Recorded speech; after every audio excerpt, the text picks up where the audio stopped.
Hello dear student of class 8, welcome back to our YouTube channel Pathshala sir ji. तो जैसे कि हमने अभी किया था ऑब्जेक्टिव एंड शॉर्ट आंसर, आज हम लोग करने वाले हैं लॉन्ग आंसर एसएसटी के, जिसमें आपको बहुत ज़्यादा डिफिकल्टीज होती है उसको रिमेंबर रखने में, उसको लिखने में। तो हम लोग देखेंगे कि आंसर कैसे लिखते हैं और कैसे लॉन्ग आंसर का आप स्मार्ट प्रिपरेशन कर सकते हो। So let's start without wasting any time.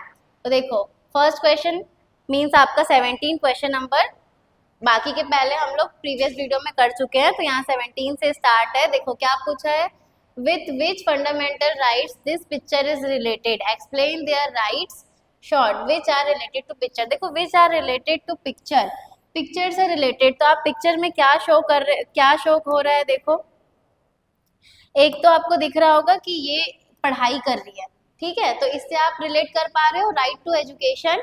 और ये देखो ये क्या कर रहा है, एक कल्चर को फॉलो कर रहा है जो पूरे ट्रेडिशनल ड्रेस में है, ओके, और कुछ मूवमेंट कर रहा है डांस का, तो वो क्या होता है, कल्चर फॉलो कर रहा है अपना।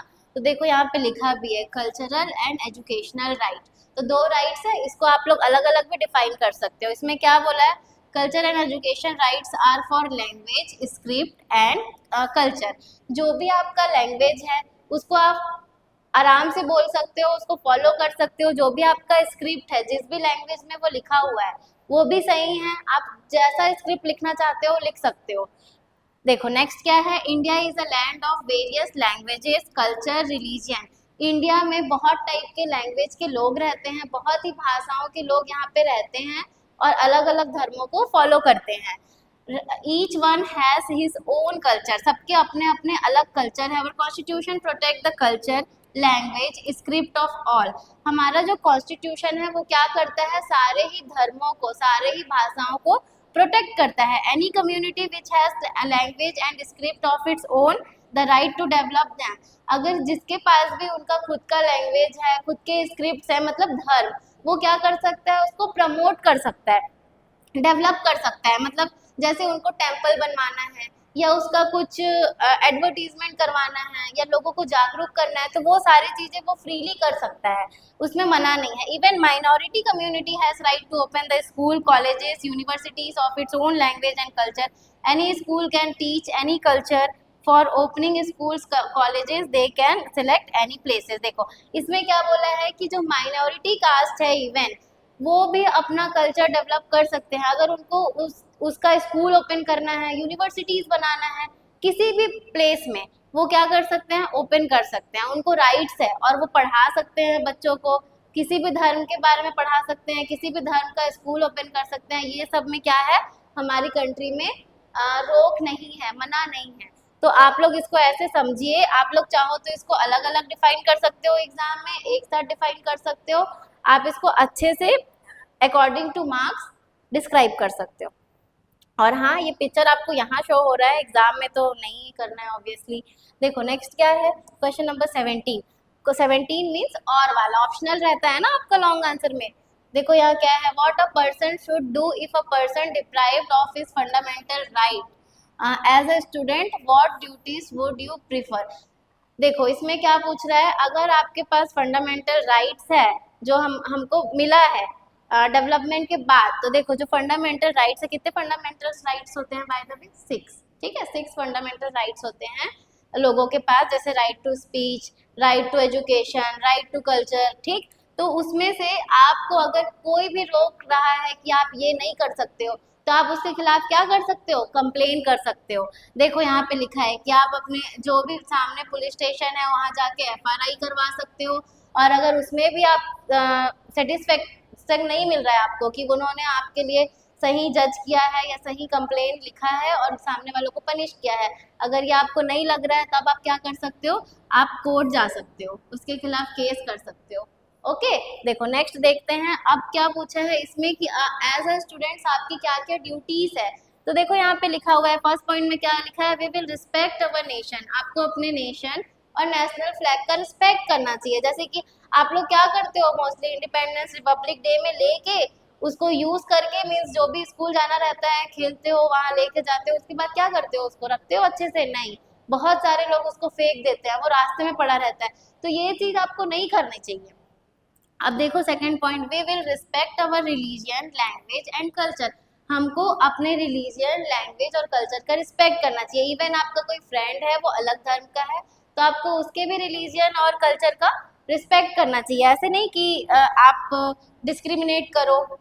We will protect our environment and plantation around our school and villages. हमको अपना इन्वायरमेंट का भी अच्छे से ध्यान रखना चाहिए। हमको क्या करना चाहिए, प्लांटेशन करना चाहिए अपने घर के आसपास एरिया में या स्कूल के आसपास के एरिया में। ओके नेक्स्ट देखो क्वेश्चन 4, ठीक है, fourth point, we will maintain the discipline in society and school. Discipline maintain करके रखना चाहिए आपको स्कूल और सोसाइटी में। फिफ्थ क्या है, रिस्पेक्ट एवरी सिटीजन। आपको सारे लोगों का रिस्पेक्ट करना चाहिए, अपने सोसाइटीज में भी, अपने क्लास में, अपने सीनियर्स का, स्कूल में भी। और सिक्स पॉइंट देखो, we will far away from bad qualities. और आपको ये जो बुरी आदतें रहती हैं या कुछ बैड क्वालिटीज रहती है, बैड हैबिट्स रहती है, उससे बहुत दूर रहना चाहिए। आपको उससे अट्रैक्ट नहीं होना चाहिए कि हाँ कोई मना कर रहा है तो मैं यही ट्राई करके देखता हूँ क्या हो रहा है इससे, और वाह इसमें तो मज़ा आ रहा है मस्ती करने में तो मैं यही कंटिन्यू करूँ, ऐसा आपको नहीं करना चाहिए। अब इसमें क्या लिखा है कि आपको टीचर और पेरेंट्स का डायरेक्शन फॉलो करना चाहिए। यस क्यों, क्योंकि आपको उस टाइम समझ नहीं आता लेकिन आपके टीचर्स और आपके पेरेंट्स आपको हमेशा सही गाइड करते हैं। जिस चीज़ में आप गलत रहते हो उसी चीज़ में आपको बताते हैं कि आपको ऐसे नहीं करना है। देखो अब 18 में क्या लिखा है, who was the Mangal Pandey. Mangal Pandey कौन थे भाई, right historical incident related to him. उनसे रिलेटेड जो हिस्टोरिकल इंसिडेंट है उसके बारे में लिखने के लिए बोला गया है। तो मंगल पांडे ऐसे नाम तो लग रहा है कि किसी डाकू का हो, लेकिन ये हमारे हीरो हैं। क्यों, देखो ये क्या किए थे, ये फर्स्ट ब्रिटिश के खिलाफ एक्शन लिए थे कि नहीं आप गलत कर रहे हो। इनको गुस्सा आ गया था, क्यों आया था, देखो यहाँ पे आंसर लिखा है कि ये क्या थे, सबसे पहले तो मंगल पांडे जी क्या थे, एक सोल्जर थे। किसके आर्मी में, ब्रिटिश के आर्मी में वो एक सोल्जर थे। और कब, on March 29, 1857 a military parade was underway at the Barrackpore. ये एक जगह का नाम है, कोलकाता में है ये, देखो यहाँ लिखा है near Kolkata. At that movement Mangal Pandey a soldier refuse to use a new gun whose cartridge. देखो वो क्या किए थे कि जब ये आर्मी में थे और इस डेट को उन्होंने क्या किया था, जो गन का वो पैकेट पूरा आता था, पैक आता था कार्टेज, उसको ओपन करने से मना कर दिया गया था। मतलब वो उन्होंने मना कर दिया था कि मैं ये ओपन नहीं करूँगा। क्यों, क्योंकि इसमें यूज़ किया गया था काऊ और पिग का मीट। तो ये क्या होता है, दोनों के लिए बैन होता है। मतलब मुस्लिम्स में पिग अलाउड नहीं रहता और हिंदू में क्या होता है, काऊ को एज अ गॉड ट्रीट करते हैं। तो इन्होंने मना किया था और उनके खिलाफ एक्शन लिया था। देखो he fired at British officer Hewson, ये उनको फायर किए थे। और क्या, he also shoot another British officer standing nearby. दो जो उनके सामने ब्रिटिश ऑफिसर थे और ये दोनों के ऊपर अटैक किए थे। और क्या लिखा है, the rebellion spread like wildfire to the military cantonments across the country. Consequence on 10 May 1857 the entire Indian pattern of Meerut cantonment revolt. अब देखो इनके इस एक्शन से क्या हुआ था कि सारे लोग में एक जागरूकता आ गई थी कि हाँ हम भी इसके अगेंस्ट जाएंगे। ओके तो देखो क्या है आगे, they freed their imprisoned comrades and marched towards Delhi. Thousands of people joined the rebel along the way. Upon hearing the news, Indian form of the Delhi cantonments also joined the soldiers Mughal Empire part. Okay देखो इसमें क्या हुआ था कि उन्होंने अब ये जंग तो स्टार्ट कर दी। इससे क्या हुआ, लोगों में जागरूकता आई कि हाँ हमको भी ब्रिटिश के अगेंस्ट फाइट करना चाहिए और ये सही है, हम उनसे फाइट कर सकते हैं। तो ये सब क्या ब्रिटिशर्स देख पाएंगे, मतलब उनको ये अच्छा लगेगा कि उनके अगेंस्ट लोग खड़े हों, उनके अगेंस्ट लोग बात करें, नहीं। तो उन्होंने क्या किया था, ये जो मंगल पांडे जी हैं इनको क्या किया था, 8 अप्रैल को फांसी दे दी थी इसी प्लेस में ना, कहाँ क्या, ये ब्रैकपोर्ट के प्लेस में, इस प्लेस में उनको फांसी दे दी गई थी कि उन्होंने ऐसा किया। ओके सन यही रहेगा आपका कुछ टाइम बाद ही, जब से देखो मार्च में हुआ था और ये कुछ टाइम के बाद उनको क्या कर दिया गया था, हैंग कर दिया गया था यही प्लेस में। कि देखो अगर कोई भी ऐसा हमारे खिलाफ जाएगा, ब्रिटिशर से कहना ये था अगर आप लोग में से कोई भी ऐसा हमारे खिलाफ जाएगा तो हम उसको ऐसा फांसी देंगे या ऐसा पनिश करेंगे। ओके, तो ये आप लोग ऐसा स्टोरी लिख सकते हो, अगर आपका ऐसा क्वेश्चन पूछ रहा है तो अच्छे से डिस्क्राइब करके, और इवन आप पॉइंट्स में लिख सकते हो तो और बेटर है। चलिए नेक्स्ट देखते हैं 18 का और है what is a solar energy. अब ये तो ऐसा आप लोग साइंस में पढ़े ही होंगे, सोलर एनर्जी क्या है, सोलर कुकर से क्या वर्क हो सकता है। ओके, तो देखो क्या क्या है इसमें, टेक एन ओल्ड, इसमें सोलर कुकर के बारे में पूरा बताया गया है। क्या पढ़ते हैं हम लोग सोलर कुकर में, एक ऐसा कुछ बॉक्स रहता है, उसमें कुछ बर्तन रहते हैं, और ये कौन सा कलर रहता है, पूरा ब्लैक कलर का रहता है। इसमें एक ग्लास रहता है, जिससे क्या आता है, सन का रेस वगैरह आता है ना, कि हीट आता है, यहाँ पे टेम्परेचर हीट होता है, और फिर क्या होता है, ये जो अंदर का जो खाने का बर्तन है, वो उससे, इसमें राइस रहता है, वाटर रहता है, और वो क्या होता है, कुक हो जाता है। तो इससे क्या कर रहे हैं हम लोग, ये जो गैस वगैरह का है, सिलेंडर गैस वगैरह का है, उसका कम यूज हुआ, और ये एनर्जी क्या कभी खत्म होगी, इससे क्या पोल्यूशन हो रहा है, नहीं। तो ये सारी चीजें इसमें क्या है, बेनिफिट है। देखो यहाँ यही लिखा हुआ है, ये बताया गया है, एक ओल्ड कार ट्यूब लेना है, fill it with air and place it on a wooden platform, take aluminium vessels with a tube and color it black, black colour का होना चाहिए। Take 1 cup of rice and 2 cup of water, यहाँ पे आपको 1 cup rice रखना है, 2 cup water रखना है, to it put in vessels, close it with lid and a place inside the tube, now place the glass frame over the tube and place it in the sum, after placing of the glass frame cannot enter the exhaust while the sun rays are trapped। अब यहाँ पे इसको पूरा आपको close करना है कि बाहर कहीं का कुछ टेम्परेचर इसमें ना जाए, वो पूरी तरीके से कवर्ड हो। is the closed space surrounded by the tube and cannot escape, the temperature gradually rises and the rice inside cook in the short time। देखो इसका मतलब होता है कि इसमें जब टेम्परेचर कहीं से नहीं जाएगा, ये पूरे तरीके से लॉक होगा, और इसमें जो सन लाइट पड़ेगा, यहाँ पे भी कुछ होता है ब्लैक कलर का, जिससे ऐसे इफेक्ट होके डायरेक्ट इसमें पड़ता है। उसमें क्या होता है कि वो जो अंदर खाना रखा हुआ है, जो चावल रखा हुआ है, वो क्या हो जाएगा, जल्दी से पक जाएगा, शॉर्ट पीरियड टाइम में ही वो पूरा कुक हो जाएगा। ओके, तो देखो आप लोग ऐसे अगर डिस्क्राइब कर सकते हो प्रॉपर नेम के साथ सोलर ये कुकर का, तो बनाना, वरना आप लोग ऐसे बस आंसर लिख लो। अगर आपको ड्राइंग में बहुत ज़्यादा टाइम लगता है, तब मैं बोलूँगी कि आप अवॉइड करो ड्रॉ, और लिखने में फोकस करो, क्योंकि ऑलरेडी आपको एसएसटी में बहुत सारा लिखना रहता है। अब देखो क्या है, राइट द नेम, 19 है ना ये अब आपका, write the name of permanent member of UNO. What the aim of UNO, UNO का एम क्या था, इसमें कौन कौन सी कंट्रीज थी जो परमानेंट मेंबर थे। देखो ये याद रखना है आपको, France, China, Russia, England and USA, ठीक, अमेरिका। तो ये पांचों थे इसके परमानेंट मेंबर, और ये इसको रूल चलाते थे। अब इसमें क्या था, यूनाइटेड नेशन ऑर्गेनाइजेशन में क्या था आपका, इसमें इन लोगों ने ये ग्रुप इसलिए बनाया था ताकि अगर किसी भी कंट्री में वॉर जैसा कंडीशन हो रहा है या लड़ाई हो रही है, तो ये इसको सॉल्व कर सके। और अगर इनमें से कोई भी सपोज कुछ चीज में डिस्कशन चल रहा है, और ये इंग्लैंड में बोल दिया कि नहीं ये सही नहीं है, तो सबको मानना पड़ेगा कि हाँ हम ये वाला डिसीजन नहीं लेंगे, ये वाला प्लानिंग नहीं करेंगे। ओके, तो ऐसा ऐसा इसका पावर था। अब देखो इसमें लिखा ही हुआ है क्यों बनाया गया, to maintain peace and security in the world, की वर्ल्ड में शांति बनी रहे, लड़ाई झगड़ा ना हो, create equality friendship among nations world on the basis of equal humanity rights, ताकि सारे कंट्रीज इक्वली रहे, और क्या हो, फ्रेंडशिप हो, सारे कंट्रीज के बीच में फ्रेंडशिप हो, प्रॉपर ट्रेड हो। देखो यहाँ लिखा है solve the economic social and cultural humanities problem at international level, जो भी लोगों के बीच में प्रॉब्लम है वो यहाँ आते थे, ऐसा समझो कोर्ट जैसा। अगर आपको कुछ प्रॉब्लम है, आप कहाँ जाते हो, हाई कोर्ट में जा रहे हो, वहाँ उनको बता रहे हो, वो आपको डिसीजन कर रहे हैं कि तुम राइट हो, तुम नहीं हो, तुम ये मत करो, तुम्हारा प्रॉपर्टी इसको दे दो, इस टाइप से। तो ये ऐसा सॉल्व करवाते थे।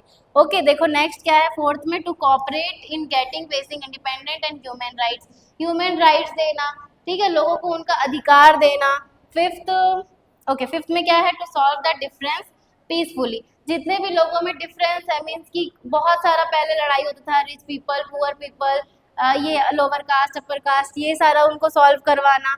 इसमें क्या है, 6 में, to honour the rights of each and every human being, वो जो लोगों के राइट्स होते हैं नॉर्मल, जो ये 6 फंडामेंटल राइट्स है, ऐसे उनके राइट्स को प्रोटेक्ट करना।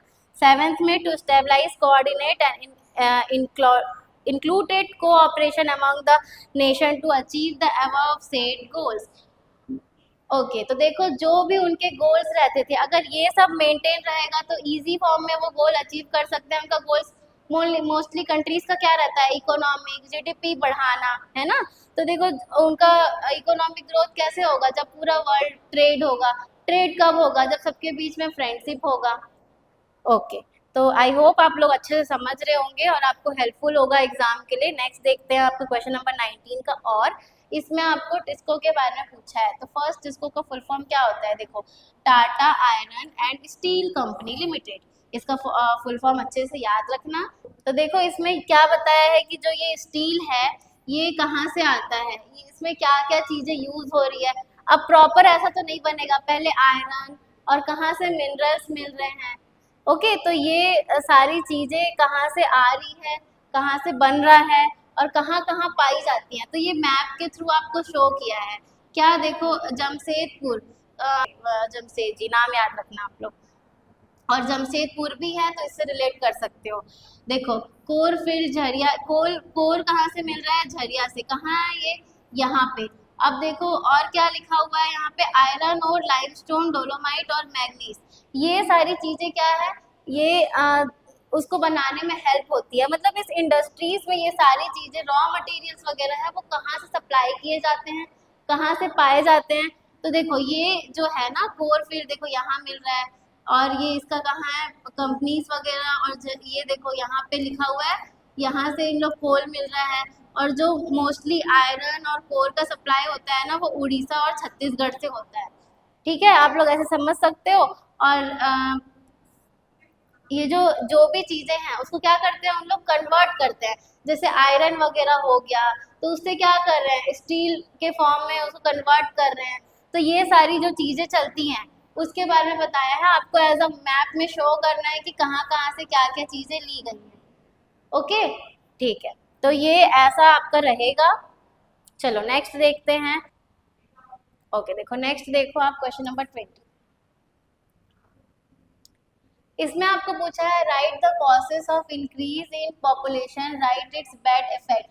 अब क्या क्या रीजन है पॉपुलेशन बढ़ने की और इसकी बैड इफेक्ट भी बताना है आपको। तो देखो क्या हम लोग कर सकते हैं, पॉपुलेशन इंक्रीज क्यों होता है, जिस कंट्री में प्रॉपर हेल्थ फैसिलिटी हो वहाँ होगा, मतलब लोग अच्छे से ट्रीटमेंट करवा ले रहे हैं तो ठीक है, उनकी लाइफ थोड़ी सी बढ़ेगी ना, कि हाँ उनको प्रॉपर टाइम से ट्रीटमेंट मिल जा रहा है। ओके तो देखो यहाँ क्या लिखा है, इंक्रीज इन हेल्थ सर्विस। ये आपका ब्लैक पेन से होना चाहिए हाईलाइट जब आप लोग लिखोगे। तो क्या है, with the introduction of new technologies and medicine the health service are increase so that rate are decrease. जब न्यू टेक्नोलॉजीज आ रही है, सर्विस अच्छे से उनको प्रोवाइड हो रहा है तो उनका क्या हो रहा है, डेथ रेट डिक्रीज हो रहा है। इससे भी पॉपुलेशन बढ़ी हुई है।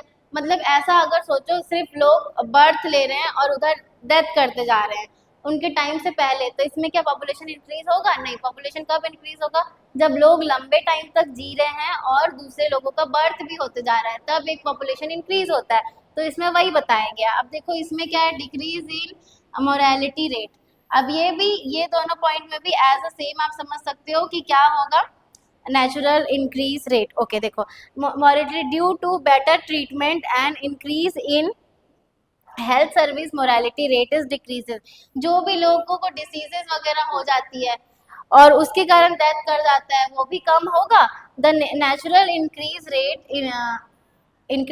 Increase the population due to the decrease in morality rate. और ये क्या, जब ऐसे मतलब कैसे बढ़ रहा है पॉपुलेशन, इसमें बोल रहा है कि जब मोरालिटी रेट कम होगा तो ऑब्वियसली नेचुरल इंक्रीज रेट बढ़ेगा। तो इससे क्या हो रहा है, बैलेंस्ड हो जा रहा है कि ठीक है नॉर्मल, इससे क्या हो रहा है, इन तीनों के कारण पॉपुलेशन इंक्रीज हो रहा है। अब इसके बैड इफेक्ट क्या है, देखो अब ज्यादा लोग रहेंगे, ज्यादा रिसोर्सेस यूज होगा, ज्यादा एम्प्लॉयमेंट चाहिए, ज्यादा जॉब चाहिए लोगों को, सब चीज ज्यादा यूज करना पड़ेगा, तो वो होता है बैड इफेक्ट। तो यहाँ हम लोग प्रॉपर देखो फर्स्ट में क्या लिखा है, due to rapid increase population natural resources will be exploited. Natural resources हमारा खत्म होते जाएगा।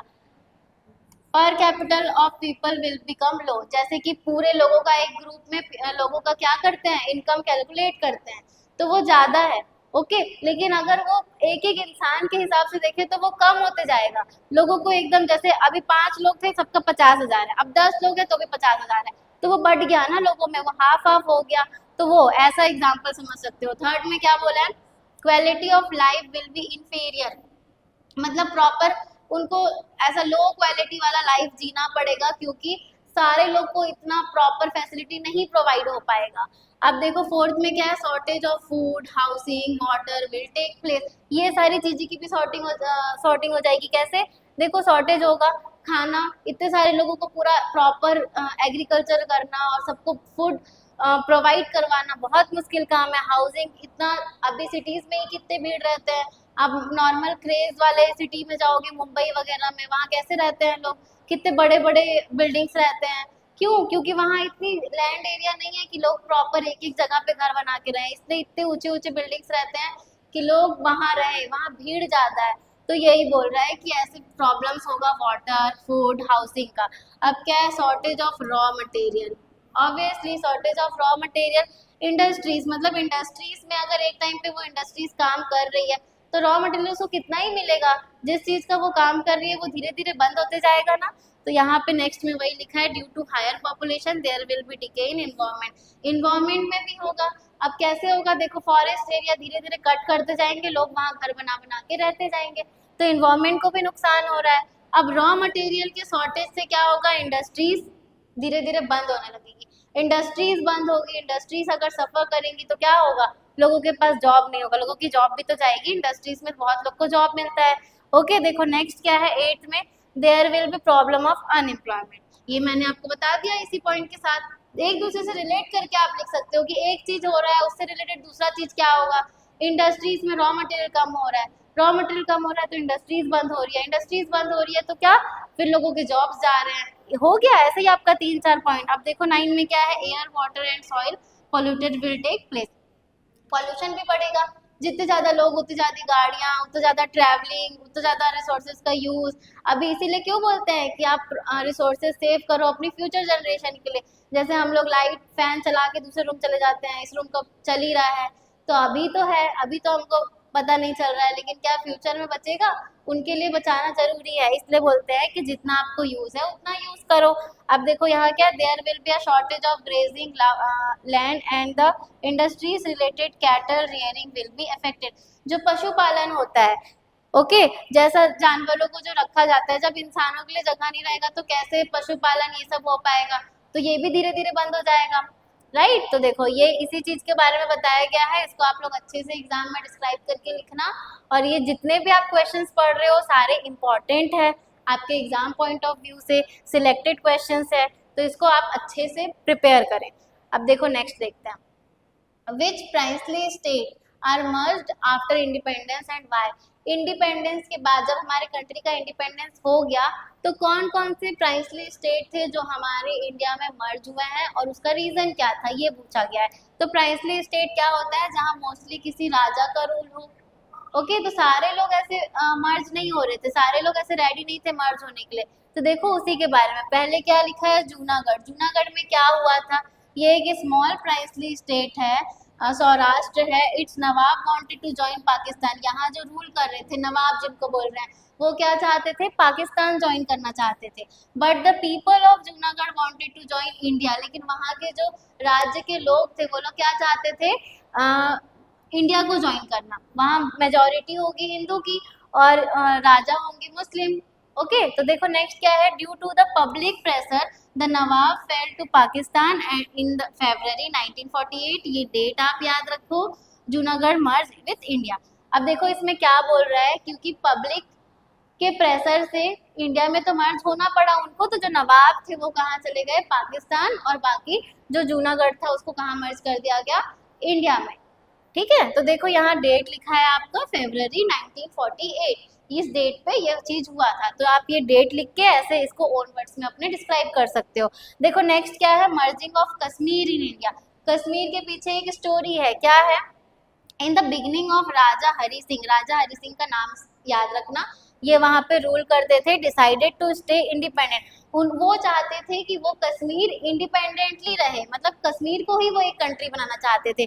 तो वहाँ पे क्या हुआ, because he expected that the state Muslim would be unhappy, Hindus and Sikh would be not happy in the joint Pakistan, ultimate Maharaja Hari Singh agreed to send him state of merge India. अब देखो वहां पे ऐसा था कि वो अपने प्रजा के लिए सोच रहे थे कि अगर मैं पाकिस्तान में ज्वाइन हो जाता हूँ तो यहाँ के लोग एडजस्ट नहीं कर पाएंगे या खुश नहीं रहेंगे, तो उसके कारण अब उन्होंने लास्ट में क्या, इंडिया ज्वाइन किया। क्यों? क्योंकि उनके ऊपर अटैक हो जाता है। देखो on 26 October 1947 signed assess because of some people attack Kashmir. Hari Singh asked Indian government to help and he accept merge Kashmir in India. देखो उनके ऊपर अटैक हो जाता है, वो ज़्यादा टाइम तक फाइट नहीं कर पाते, तो वो क्या करते हैं, इंडिया से हेल्प लेते हैं कि आप हमारे हेल्प करो। तो उसके बदले में इंडिया क्या करवाती है कि आप पहले साइन करो कि इसके बाद में आप हमारे इंडिया के साथ मर्ज हो जाओगे, हमारे इंडिया का पार्ट बन जाओगे। तो उनको मजबूरी में साइन करना पड़ता है कि हाँ अभी तो आप हमारी हेल्प करो वरना ये अभी हमको ख़त्म कर देंगे। तो उससे अच्छा तो है ना कि वो मर्ज हो जाए।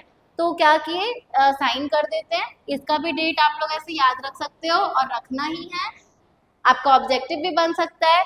तो कश्मीर का स्टोरी ये है, उसके कारण राजा हरि सिंह ने साइन किया और देन वो इंडिया में मर्ज हो गए। अब लास्ट आपका क्या बचता है, डिसोल्यूशन ऑफ हैदराबाद। इसकी स्टोरी भी कुछ ऐसी ही है। इसमें क्या है देखो, the Nizam of Hyderabad wanted to come under the habit of Pakistan and remain independent, but the people of the same place were demanding merge with India। यहाँ भी राजा पाकिस्तान के साथ ज्वाइन होना चाहते हैं और जनता किसमें ज्वाइन होना चाहती है, इंडिया में। तो देखो क्या होता है, has the Indian soldiers and the Nizam's merge due to one of their desperate actions. Hyderabad had face the war of Pakistan the started Hyderabad. यहाँ पे थोड़ा सा इंडियन गवर्नमेंट अपनी सोल्जर्स वगैरह भेजती हैं और उनको थोड़ा सा स्ट्रिक्टली मर्ज करवाना पड़ता है इंडिया से, क्योंकि ये एकदम बीच में हो जा रहा था, इनको ऐसे नहीं दे सकते थे। तो उसके कारण, और वैसे भी इतनी ज़बरदस्ती नहीं हुई, वहाँ के लोग ऑलवेज इंडिया में ही ज्वाइन होना चाहते थे। उसके कारण लोगों के हेल्प करने के कारण अब वो इंडिया में आना चाहते हैं, तो गवर्नमेंट मना तो नहीं कर सकती और वो उनके साथ है। तो इसलिए वो क्या करती है कि सोल्जर्स वगैरह भेजती है और राजा से साइन वगैरह करवाती है, देन फिर वो इंडिया में मर जाता है। तो ये आप लोग स्टोरी याद रखोगे, 3 ही तो पॉइंट है, एज अ स्टोरी याद रखना, डेट्स बस याद रखने हैं, इसमें किंग का नाम याद रखना है राजा हरि सिंह, और आप लोग आंसर बना सकते हो। ओके, तो आपका यहाँ पे लॉन्ग आंसर खत्म होता है। सो अच्छे से पढ़ाई कीजिए, आफ्टर ऑल आपके एग्जाम्स है। All the best and do your best, keep study, keep share, subscribe. Thank you all of you.